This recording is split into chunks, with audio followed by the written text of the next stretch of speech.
The lucky man, the circle that closed. All my life, I kept saying one sentence even when things didn't go the right way. I'm a lucky man. It wasn't a pose. It was a feeling, one that kept repeating.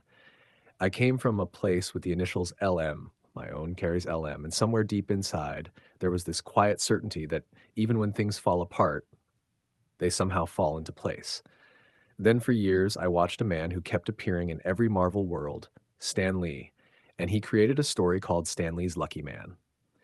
When I first heard that title, something in me paused. Not because it was a show, but because it felt personal. Sometime later, I got the opportunity to be part of that project. I had a simple role, a short scene. But on the day of filming, everything changed. A new role, dialogue, two languages, English and Russian. And I wasn't ready, not as an actor, not as someone in control. There was stress, that moment when your mind stops working the way it should, when reality moves faster than you do. And still, something carried me through. I found myself in a casino, a real one, alive. And that's when the first synchronization happened.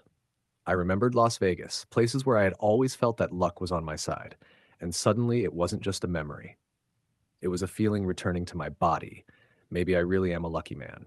Next to me stood an actress I admired. It wasn't just her face, it was her energy. Calm, grounded, precise.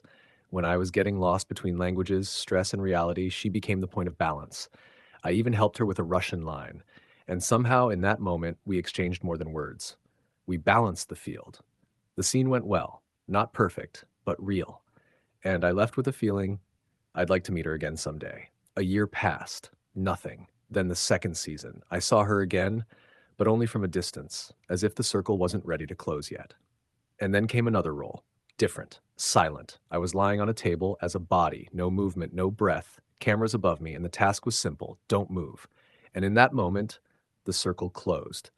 That same actress walked in. Her role was to identify the body, my body. She took my hand, right where I had a snake tattoo, and I lay there completely still, not breathing. But inside, I realized something strange. You can spend your whole life dreaming of touching someone, and then it happens in a moment you could never plan. Not as a meeting, but as a symbol. This isn't a story about luck in the usual sense. It's a story about how reality bends around a sentence you repeat long enough. I'm a lucky man, not because everything goes smoothly, but because even chaos eventually brings you exactly where you're meant to be. And maybe the most important part, that day, I understood two things. The mind under stress loses control, but the field around us can bring it back into balance. And some meetings don't happen to be perfect, but to close a circle that started long before.